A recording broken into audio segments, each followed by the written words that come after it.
Hello, everybody.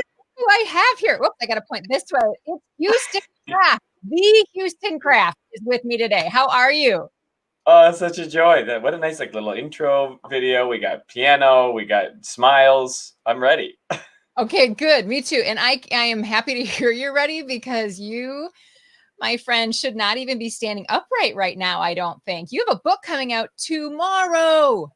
I do. Actually, what you're looking at is a stage. I'm actually laying down. I've just sort of reoriented my whole camera to pretend like I'm standing. The camera's mounted from the ceiling. Yeah. Yeah, exactly. I do. I have a book coming out tomorrow, and so it's about kindness. It happens to be about kindness, which is why today is going to be fun. Look It at is. you. You have it on hand. Wow, you're a pro. I do. I have it on hand. And you know what? I got so excited about you that I forgot to even tell everybody about you. So, okay. So you're gonna help me out about this. But basically, the deal is like when someone from Oprah's team tells you that you should write a book, then you should definitely write a book, right? Is that kind of what happened to you? It was a wild, really fun, serendipitous series of events. But the short version of the longer story is I was going to self-publish this book about kindness, and then I got a chance to meet someone who was from Oprah's team who said, "What are you doing with this book?" I was like, "I'm going to self-publish." She's like, "I think I might know someone." So she fortunately linked me up with some folks from Simon and Schuster, and they're the ones that picked it up and ran. So right place, right time, and right message, apparently. Exactly. Definitely a message we need. And in fact, when I read your book, I started taking notes and like, I don't know if you can see this. I don't generally write Ooh, in the book because sometimes I want to pass the book along and share, but these are all the questions I had for you. I love it. Oh, You okay. might pass that So book along also to you someone and have, they might have similar questions. That'd be good. When you pass it yeah, off, they're going to be like, exactly. something to think Yeah. about.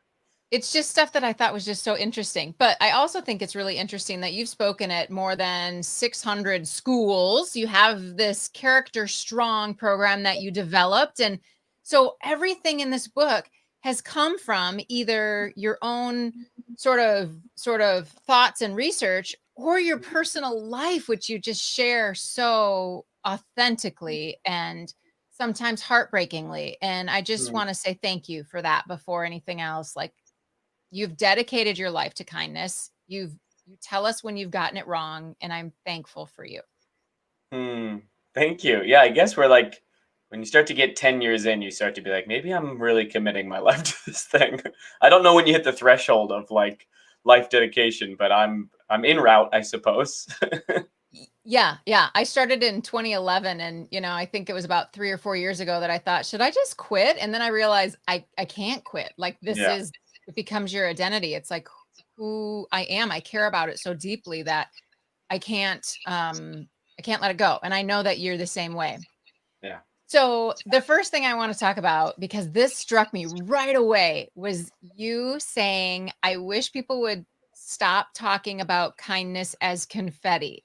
Can you talk about the difference between um, maybe surface level kindness, and you had three different types of kindness in there, but surface Mm. level and then what you consider to be real deep kindness?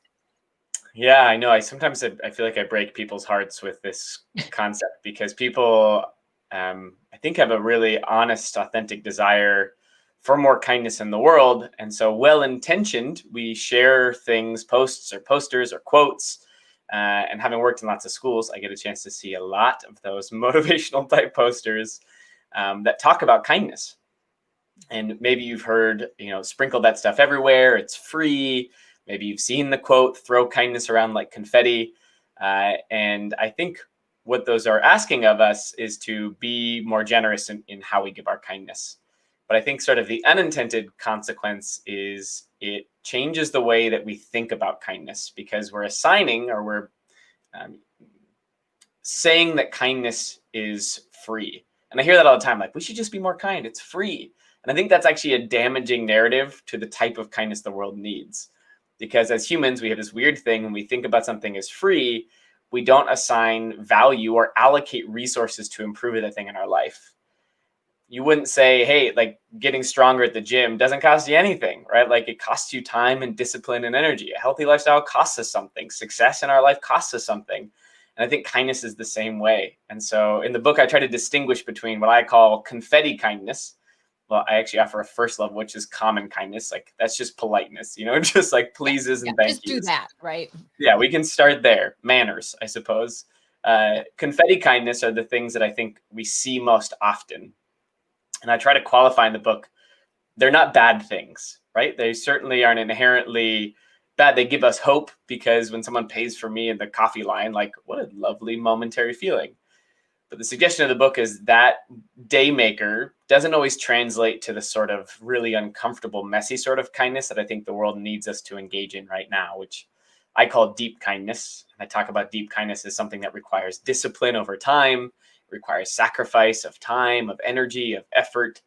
It's usually pretty uncomfortable. And it requires a lot more listening and humility and vulnerability to show up with that sort of kindness. And the book sort of explores and unpacks, okay, how do we actually then do that? How do we reinvent the way we think about a thing? Because the way we think about things in our brain shapes the way we act with them in the world. And if we always think of kindness as fluffy or free, then I don't think we're actually going to show up with the sort of kindness we need right now. Mhm.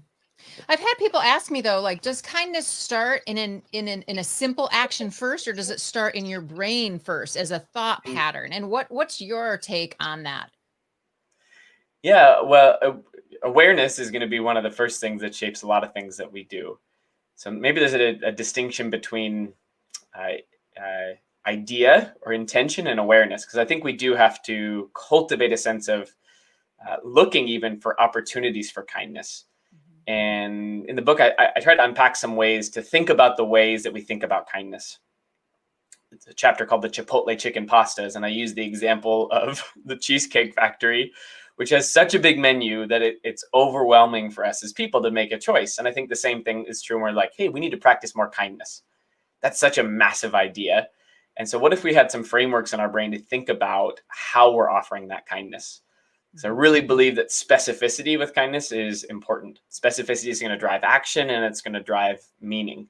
The more specific the action is to the person, the more typically meaningful it is to them. And so maybe the question isn't, how do I practice kindness today? Maybe the question is, okay, who could I direct my kindness today to who needs it the most? And maybe I add another layer. And with this person I'm directing that kindness to, is this something that I can repeat daily? Is this a weekly process? Is this a one-off experience? Right. So there's different layers I can add to make the way that I am aware of my kind actions more thoughtful. One of my favorite quotes from a guy named James Hunter, he says, intentions minus actions equals squat. So awareness is a good thing because it helps us dictate and understand maybe how we're going to show up. But just thinking about a kind action without doing the kind action, I don't think moves the cultural or impact needle forward. So yeah, I don't know if that's just a semantics thing, but awareness first, certainly, and then action second. Well, and the book, I think, does a really great job of pulling both of those together because your narrative throughout it provides an awareness. And I love kindness. I think about it all the time. I study it. And you had thoughts that challenged me in there. And that was really great. But then you also have this sort of, I don't want to call it workbook, but sort of like a part of the book that a person can go to again and again and again to say, what's the best way for me to say this to someone else, or what's the best way for Mm. me to get to kindness today, in a particular way. And it was really interesting because people often ask for like a kindness calendar, like give me a list of acts of kindness to do, and I hate those. And I even put 365 of them in my new book. So like I did it because people like them, but I Mm. do not like them, and I kinda get the feeling that you're saying you don't really like those either. Yeah, I don't know. I have to be careful with my language here because I never want to dismiss someone's earnest attempt at kindness. Mhm. But I do think that there are moments. And I had this really beautiful conversation with a guy named David recently about the intersection between kindness and authenticity, and we talked a lot about. He said one of his least favorite experiences in the world is when someone offers him a gift that he doesn't actually want, and now the onus is on him to pretend to enjoy the thing that you gave me, and I have to pretend to like it because the kindness that you're offering to them isn't really well informed. And the person giving it is the one who wants the reaction more than even the person receiving it. And that begs the question, is that actually honest or authentic, generous kindness? Or are you seeking something in return? But one of my favorite moments, I don't know if this struck you in the book, but it's the thing I feel most illustrates, I think, my point throughout the book, is after the Sandy Hook shooting. People from all over the world have this tragedy, and we have this natural instinct, like, okay, wait till something bad happens till we do something good for people. So around the world, people are like, I want to be kind in this moment of need. And so people sent teddy bears, literally so many teddy bears that the town of Newtown had to rent a warehouse just to house all the inbound stuffed animals. And in a really profound statement, the guy that helped coordinate the candlelit vigil, he said, stuffed animals are great, but a teddy bear doesn't pay for counseling, and a teddy bear doesn't pay for a funeral.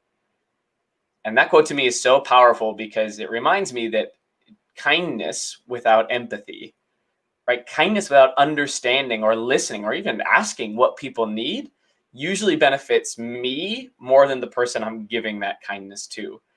So the chapter begs us to listen well, to love better, because I think the danger of some of those transactional calendars, well, a lot of them might be wonderful and bring a smile. I think sometimes they allow us to excuse ourselves from the harder work that I think sometimes kindness is going to require of us.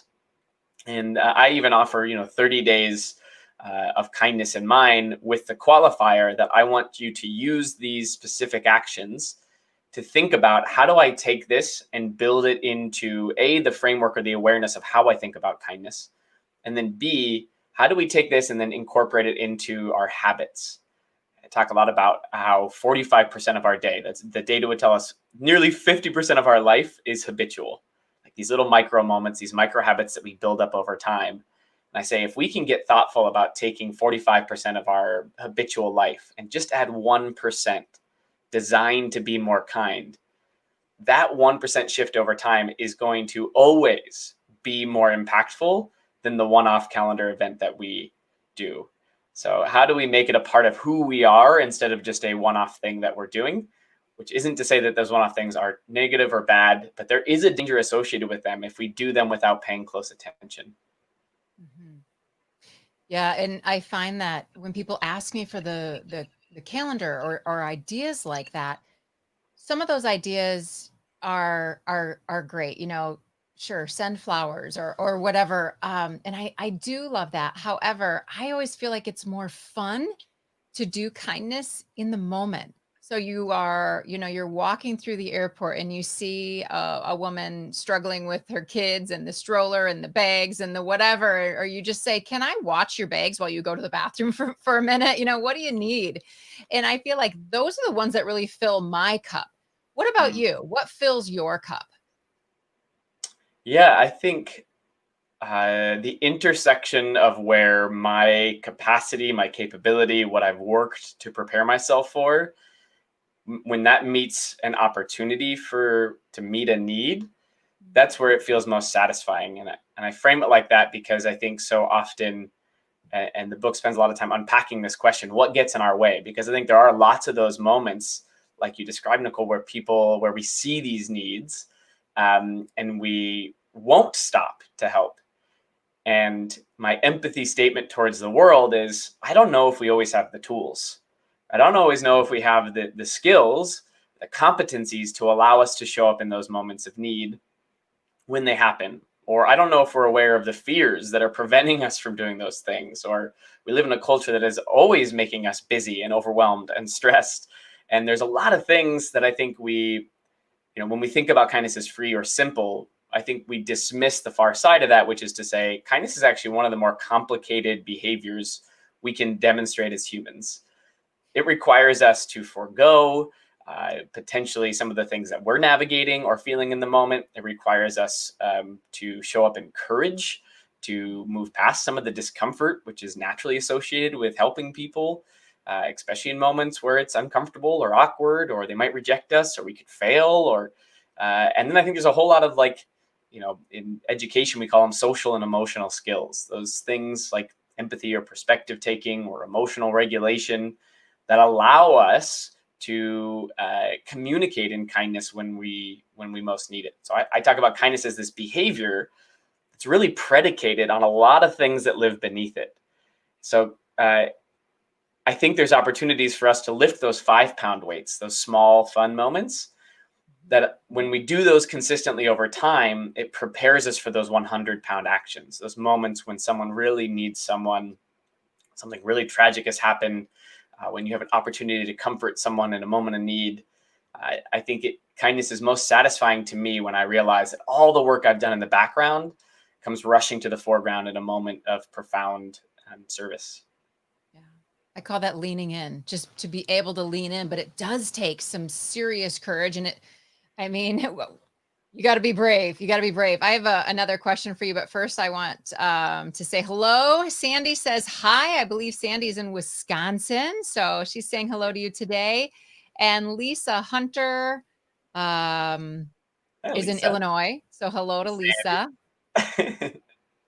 You have some fans out there. So awesome.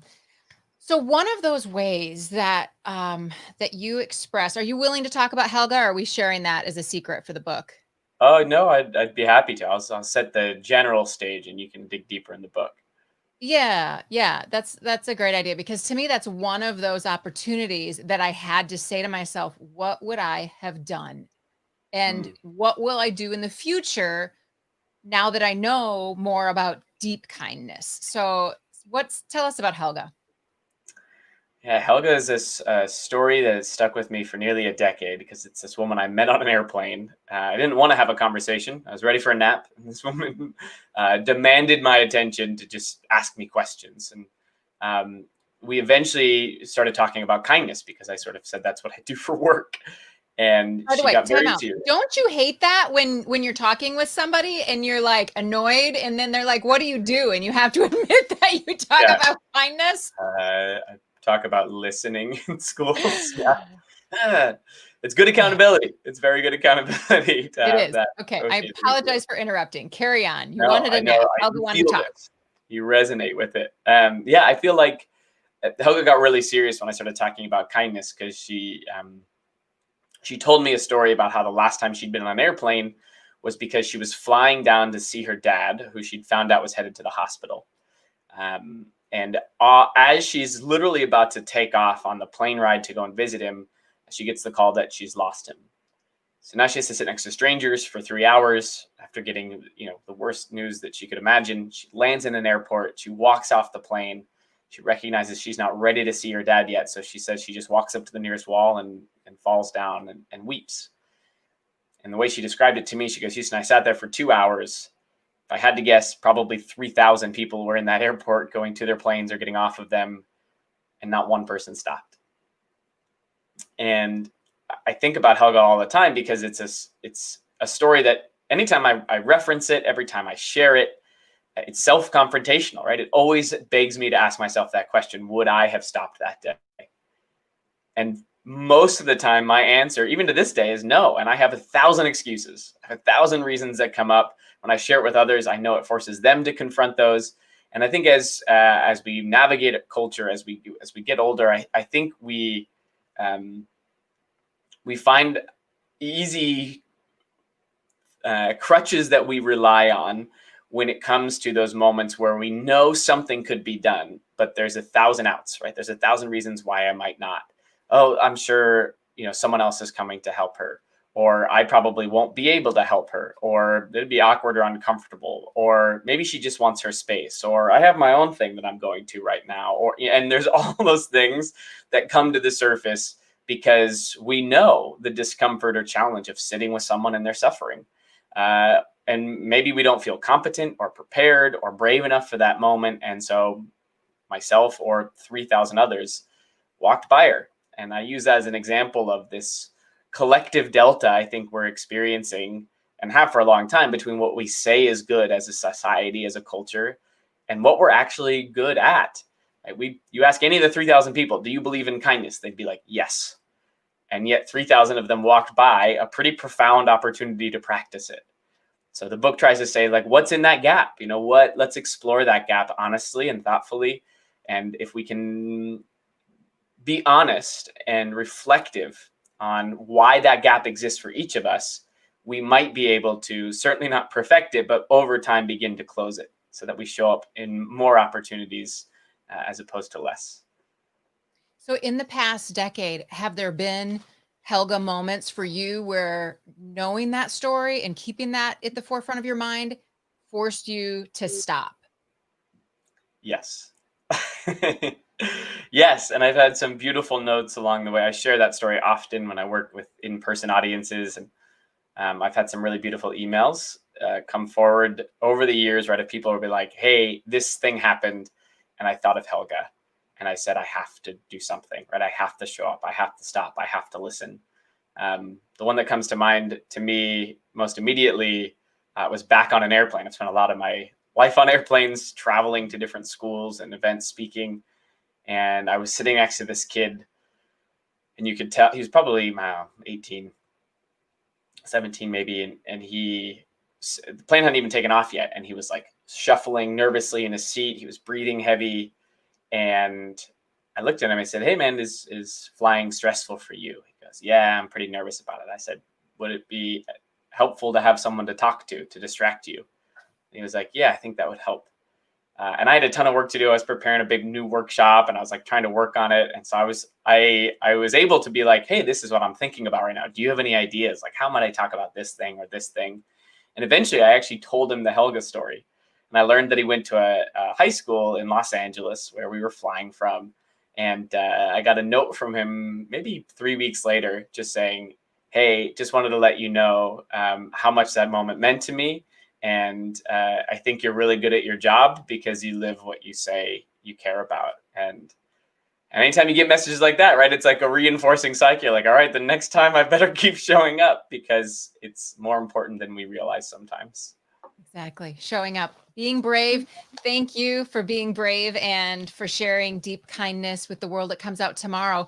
Before we let everybody go, if this runs on a podcast that people can grab at any point in time, then today is September 28th of 2020. And tomorrow is September 29th of 2020, which is a huge day that you are going to spend online. I am so excited about this. I think it's going to be just the coolest idea ever. Would you tell everybody about the Kindness Conversational Conference? Yeah. So in lieu of a book tour, you got it. You nailed it. Okay.